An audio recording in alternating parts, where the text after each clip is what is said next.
Hello, my crafty goblins and ghouls. I hope you're having a boo-tastic day.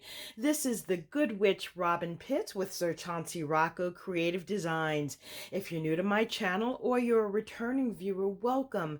Thank you so much for taking time out of your busy schedule to join me for my crafting adventure.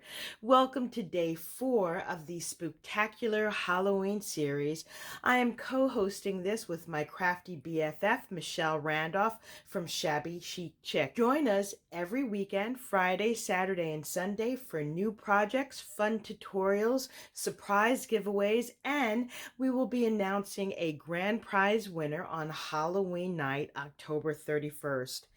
Just as a reminder, in order to participate, you must be 18 years or older, a U.S. or international resident, and you must be a visible subscriber to both my channel and to Michelle's channel.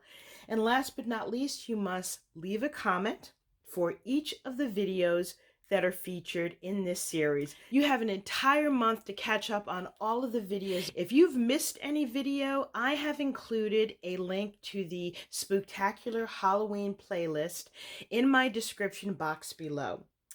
Today's project is really fun and exciting, and it really came out of a necessity. I was looking for a fun and unique way to package Halloween socks, as well as Halloween-themed towels and oven mitts. I have two nieces that love to bake, and I wanted to give them Halloween baking items. And as I was searching through YouTube and Pinterest, I came across a tutorial from Sherry Williams, Posh Paper Lady, for her elegant gift bags. And that's what I've created today. I wanted to give this project a fun and vintage theme. I had a collection of vintage Halloween papers that I had in my stash, and I really wanted to use them. Let me show you the paper stack. This is a stack. It's by Love Nicole. It's called Vintage Halloween. I also created a more modern feel with a paper collection that I recently purchased at Joann's. This is called the Haunted Harvest Collection. This is a beautiful collection, but it is on the darker side. These are the bags that I've created, and I really love the vintage vibe that they have. I think these bags are unique. They've got a very sleek and elegant design, and they're not your typical gift bags. I also customize each of the bags with this fun crepe paper fringe to give it even a more vintage look. I'm going to clear off my desktop so that we could review each of these one by one, and then we'll make one together. I'll be right back. This is my first bag. This bag measures 12 inches from the top to bottom, 7 inches, and the depth is 2.5 inches. On the front, you can see these fun vintage Halloween images. You've got a wicked witch and a ghost. You have the black cats. I think that is so much fun, and I love the zigzag pattern in the background. On the top, I've complemented the colors of the bag by bringing in this yellow and black crepe paper trim. And then I finished it off with this red rosette and glitter paper, as well as a black gemstone. So this is a handle. As you can see from this handle, it's slightly askew, so I think that gives it a very modern and elegant feel. This is the back. I just love this paper. And on this rosette, it says something wicked. Now let me show you what I've included. These are the Halloween themed towels and mitts. I think they are so cute. Now these are things that you may see for yourself, but you don't necessarily purchase. But if someone gives it to you, it's a welcomed gift. So I'm going to be giving these, as well as cookie cutters and some fun sugar cookies and brownies in this package. Let me just give you a look inside. You can see how deep this is. It's not too big, it's not too wide, it's the perfect size. Now for this example, I did not include tissue paper, but each of the bags that I will show you will have coordinating tissue paper to give it a more finished look. This is the second bag that I've created, and it has these fun vintage ghosts on it. I have this printed rosette on the top that has orange and black print. And then again, we've got this glittered background with this faceted gemstone, and it says Boo. And I love the crinkled orange and black fringe on the top. This is a side. Now this bag, I'm including socks. Let me show you. I'm including these fun, fuzzy Halloween socks, and they have little ghosts on them. I'm also including a second pair that has this black and white stripe. And I'm including these relaxing socks and gloves. This is melatonin and lavender extract. So I thought these additional pampering items would be a perfect gift. Let's take a look at the last bag. I really love the way this bag turned out. I love the deep purples and the blacks, and this floral print with these skulls is absolutely beautiful. And you can see hints of green and white and lavender and purple. And to coordinate with the colors, I used lavender and black crepe paper. So we have the rosette like the others. We have a little sentiment here that says something wicked. This is the back. I have included a purple Halloween towel as well as oven mitts. This one says, when witches go riding at night, black cats are seen, you know it's Halloween. Now that I've given you an overview of these 3 bags, I'm going to grab my craft materials so that we can make one of these together. I'll be right back. To make the bag, you'll need 2 pieces of 12 by 12 cardstock. You are going to score on 3 sides 2.5 inches, and on one side you're going to score 1 inch. You're going to do that for both sheets. You'll need a piece of paper that measures 4 inches by 12 inches, and on the 4-inch side you're going to score at 1 1/4. You're going to flip the paper around, and then you're going to score at 1 1/4 again. Then you'll need 4 pieces that measure 7 inches by 1 inch. So let's start assembling the bag. You're going to take one of your sheets, and I'm going to flip this over to make it easier. We're going to cut out these 4 corners. So down here, here, and then the top 2 corners. We're just going to cut them out.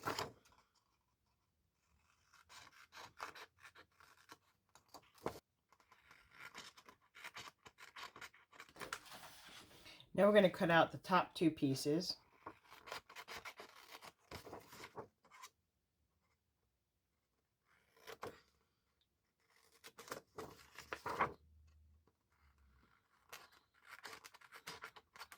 Now that you have your pieces cut out, go ahead and fold and burnish it. As you're folding the score lines, you want to take this top piece where we scored at 1 inch, and instead of folding it back, you're going to fold it down on itself. Just like so. So it will create a little border. Now let's set this aside. We're going to work on the second 12 by 12 piece. On the second 12 by 12 piece, you're going to turn it over. And I'm showing you this side because it's easier to see where I'm cutting. And instead of cutting these squares out, we're going to turn the paper around and we're going to cut right up on this score line here. Okay, so this is a top and this is a bottom. Turn it around to the side and we're going to cut up just like so. And then we're going to create a little notch here. We're going to do the same thing on the other side. We're going to cut up this score line. And then we're going to create a little notch. Then you're going to go to the top where the 1 inch is, and you're just going to cut right straight down on this score line on both sides. Once you have all your cuts, go ahead and fold and burnish the score lines.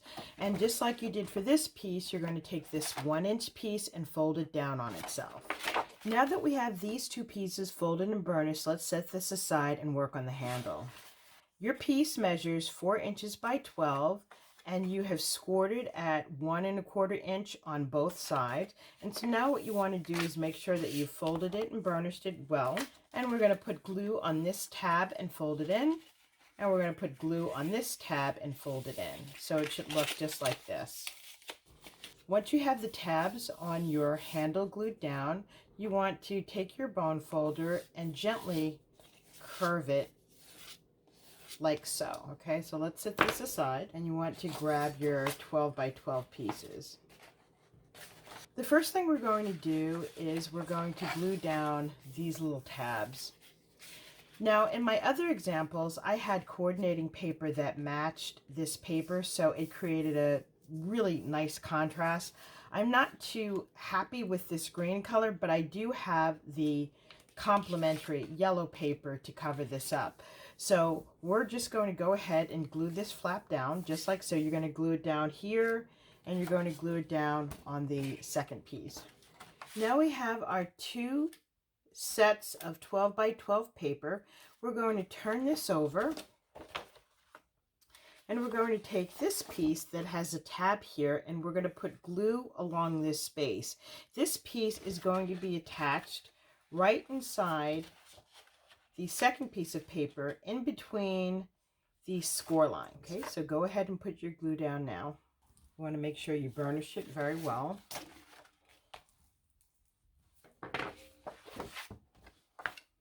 Now we're going to take these tabs, and these tabs are going to be glued to the inside of this panel, just like so. So you want to fold it up, and you're going to create a T almost. Okay.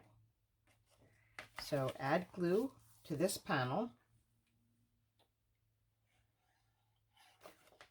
You're going to lift this page up and attach it. Okay, now we want to turn this over, and we want to repeat the same thing on the other side. So you're going to put glue here. We're going to fold this piece over, just like so. Make sure you've got a nice square edge, and burnish. Then we're going to add adhesive to these side panels, and these are going to fold up just like so. However, when you're fitting them, you want to make sure that you get a nice even edge. You may need to trim off a little bit of the edge. So go ahead and add your glue. Fold this up. Make sure you have an even alignment across. And then turn your bag over and make sure you use your bone folder to burnish, and make sure that there's a good adhesion on those 2 tabs that you've just glued. Okay, turn your bag over, and we're going to repeat the same process on the opposite side of the bag. Now that you have your panels attached, you want to fold down these tabs and attach them with glue. Now that we have all of the tabs glued down, what you want to do is take a look at your bag and see if there are any areas where there are overhangs. And if there are, you can simply cut them. I see a piece right here on the top. I didn't cut this straight, so I'm just going to take my scissors and cut this little piece off. The other thing I encourage you to do is to ink your edges. This paper unfortunately has a white core, but we can remedy that easily by simply using ink of your choice and just highlighting this. And also too, it gives a nice vintage look to the bag. Before we glue on the handles, we're going to add on the decorative panels to the outside. I have gone ahead and cut 2 pieces that are slightly longer than 7 inches. And if you have excess, you can simply cut them off. And so I'm just going to glue them here. I have pieces for the side, which are 2.5 inches, and then the back. So go ahead and glue these pieces on the top. Now that we have our decorative panels glued on, let's grab our handle. And this should have a nice curve to it. We're going to attach this at a slight offset. So we're going to glue this piece here, and then the back piece will go here. But you see it's slightly at an offset, so it's not directly back to back. You want to glue it down so it's just a little less than 1 inch from the top. So go ahead and do that, and then we'll be back for the next step. When you're gluing in your handles, you want to make sure that you burnish the inside very well. Okay, so you've got your handle glued on. Next, we want to add in the inside panels to cover up the handle. This will also provide additional reinforcement. And then I've also cut 2 smaller pieces to cover the sides of the bag on the inside as well. Now that our bag is completely assembled, we are going to make the crepe paper fringe. I've already assembled one, and this is what it's going to look like, and that's going to go on the front of our bag just like so. To make the crepe paper fringe, you'll need 2 pieces of crepe paper. You'll need a chenille stem, and the length of the crepe paper will be cut roughly the size of 12 inches. So that's the size of this chenille stem. So to make this fringe, I've cut out 3 pieces of black paper and 3 pieces of yellow. So what we're going to do is alternate these pieces. Now, you can definitely do this on a sewing machine, and in fact that would be preferable because you can do it faster and it's much neater. I do not own a sewing machine, so I'm using hot glue. By the way, I do want to give a shout out to Polly Dennison. I learned this technique from Polly. She is Polly's Paper Studio. I'll be sure to include a link in the description box below. So you want to take your first sheet of crepe paper, and I'm just going to use my Sure Bonder glue gun. I do have a detail tip and I love this. And I'm going to put a bead of glue right down the center of this strip as best I can. It does not have to be perfect, but you want to try to make it so that it is in the center. You want to take your next sheet and carefully lay it on top and then just pat. If you have an aversion to heat, you can certainly use a little spatula. We are going to add another line of glue right on top of the same place that we put the first line, and we are going to put a sheet of black paper on top. And we're going to alternate each sheet until we have all of the sheets glued together. So go ahead and do that, and then we'll be ready for the next step. Once we have all of the crepe paper sheets attached, you want to grab your chenille stem, and then we're going to add another line of glue right in the center. And then we're going to attach the chenille stem right in the center.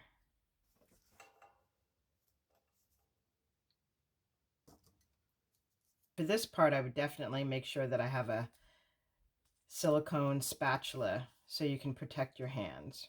Once the glue has fully hardened, you want to take a pair of scissors and you're going to cut off the excess right up to the end of the chenille stem. To create the fringe, I'm going to use my Martha Stewart fringe cutter scissors. This has 5 blades across. And so we're going to cut along the bottom and along the top. So here's a tip. What you want to do is open the scissors as far as you can and get the paper as deep as you can. This will allow you to have deeper cuts. So this is what I mean. I'm just going to take this and cut up to the chenille stem just like so. So start from the bottom, cut all the way up, and finish that all the way to the end. Then you want to turn it over, and we're going to repeat the same process, cutting up to the chenille stem. Now we have our fringe cut out. What you want to do is take your fingers and just work those fringes. Make sure you're separating the papers. Okay, you want to do that on the top and the bottom. You kind of want it to look a little messy. The messier, the better. And here is our fringe. Now we're going to attach this to our bag. So let's grab our bag. I'm going to put a line of glue right here on the bottom, and we're going to attach this, making sure that the chenille stem is lined up to the very edge of the bag. So you could put this as low or as high as you want. I like to do it about 1/4 of an inch from the bottom of this little band. Okay. And then I'm just going to attach this right at the very end, because I want you to be able to see the paper poking out from the top, and then just press. Make sure you get a strong adhesion all the way across. Okay, and then we're going to take our scissors and we're going to cut that piece off. So you want to keep the surplus. This is going to go on the side. So let's put this aside, and we're going to grab this piece, and we're going to do the same thing. Okay, you want to make sure that you have it at the same height as the front. Then you're going to take your excess piece and then just glue it here on the side. Okay, so go ahead and glue these pieces on, and we'll be back for the final step. Now that our fringe is attached, the last thing we need to do is add our little rosette. I have this rosette. This is about 2 inches. So we're going to add a rosette on the front and the back, and that's going to go right here. And then I have this little tag that says spooky, and I'm going to put that behind the rosette.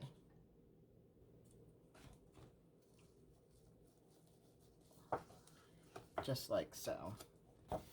And now our bag is complete. I love these vintage cats. They look so scary. This concludes my vintage Halloween gift bags.